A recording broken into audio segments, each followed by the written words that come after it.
এক নম্বরে হচ্ছে জান কবজ হওয়া, মৃত্যু, এরপরে কবর, এরপরে হাসরের মাঠ, এরপরে মিজান, এরপরে ফুলসিরাত, এরপরে জান্নাত জাহান্নাম, এবং এক একটা হাজার হাজার বছরের লম্বা ঘাটি।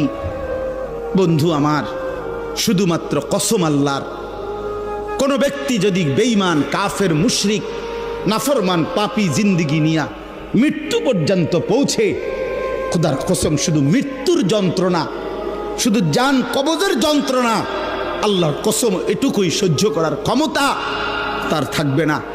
এই জান কবজের যন্ত্রণার সামনে তার 60 বছরের দুনিয়া যা ভোগ করছিল, মজা করছিল, 1 সেকেন্ডে ভুলে যাবে। ইমানদার, আমি শুধু এই কথাটাই এখন শুনাইতে চাই। এই তর্জমাটা বললে আমার কথা শেষ। এটাই আমার বক্তব্য। ভাইয়া, কবরে লম্বা সময় থাইকা কি কষ্ট পাইবা?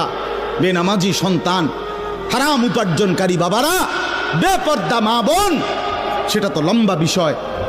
হাসরের মাঠ কি পরিমাণ লম্বা, মিজানের পাল্লার সময়টা কি পরিমাণ কঠিন হবে, আমল নামাটা যখন বাম হাতে দেয়া হবে তখন কি পরিমাণ চিৎকার করবে,